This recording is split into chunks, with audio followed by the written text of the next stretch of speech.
Hello বন্ধুরা, স্বাগতম আপনাদের প্রিয় ইউটিউব চ্যানেল মাটি ও মানুষ টিভিতে। আজ আমরা একটি গুরুত্বপূর্ণ বিষয় নিয়ে কথা বলবো। অনেকেই জানেন না, আপনি শুধু একটা এডুকেশন সার্টিফিকেট দিয়ে আপনার ভোটার ভেরিফিকেশন বা নতুন ভোটার কার্ড আবেদন করতে পারবেন।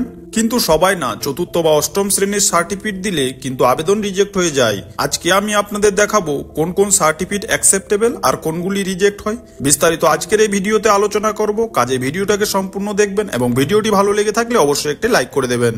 ইলেকশন কমিশন অনুযায়ী ভোটার ভেরিফিকেশনের জন্য 3 ধরনের প্রমাণ লাগে। 1 identity proof, 2 date of birth proof, 3 address proof. অনেকেই ভাবে এই 3টি প্রমাণ দিতে আলাদা আলাদা ডকুমেন্টস লাগবে, কিন্তু মজার বিষয় হলো শুধু এডুকেশনাল সার্টিফিকেট দিয়েই এর মধ্যে 2টি প্রমাণ অর্থাৎ date of birth plus identity proof দেওয়া যেতে পারে।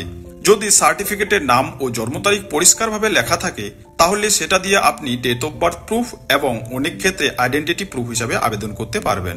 এছাড়াও যে যে ডকুমেন্টসগুলি দিলে অ্যাপ্লিকেশন অ্যাকসেপ্টেবল হবে: 1 মাধ্যমিকের অ্যাডমিট কার্ড অথবা মার্কশিট অথবা পাস সার্টিফিকেট, 2 উচ্চ মাধ্যমিকের মার্কশিট অথবা সার্টিফিকেট, 3 ইউনিভার্সিটি এর গ্র্যাজুয়েশন বা ডিগ্রি সার্টিফিকেট। গভর্নমেন্ট ইউনিভার্সিটি হতে হবে এবং নাম, ডেট অফ বার্থ স্পষ্ট থাকতে হবে।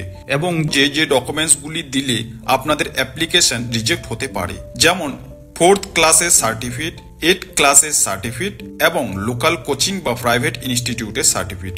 এছাড়াও এডুকেশনাল সার্টিফিকেট জমা দেওয়ার আগে কিছু কিছু পয়েন্ট আপনাদের দেখতে হবে, যেমন বানান সঠিক আছে কিনা, জন্ম তারিখ ঠিক আছে কিনা, সার্টিফিকেটে বোর্ড বা ইউনিভার্সিটি কৃতিত্ব ইস্যু আছে কিনা, না হলে অ্যাপ্লিকেশন বাতিল হতে পারে। তাহলে আর দেরি কেন? হাতে যদি মাধ্যমিক, এইচএস বা ইউনিভার্সিটির সার্টিফিকেট থাকে তাহলে এখনই সময় আছে, ভোটার ভেরিফিকেশন করে ফেলুন। ভিডিওটি যারা ভোটার কার্ড নিয়ে কনফিউশনে আছেন তাদের সাথে শেয়ার করুন। আর এরকম জানার মতো গুরুত্বপূর্ণ ভিডিও পেতে সাবস্ক্রাইব করে বেল আইকনটি অবশ্যই ক্লিক করে রাখবেন এবং ভিডিও যদি ভালো লেগে থাকে অবশ্যই একটি লাইক, কমেন্ট, শেয়ার ও সাবস্ক্রাইব করতে ভুলবেন না।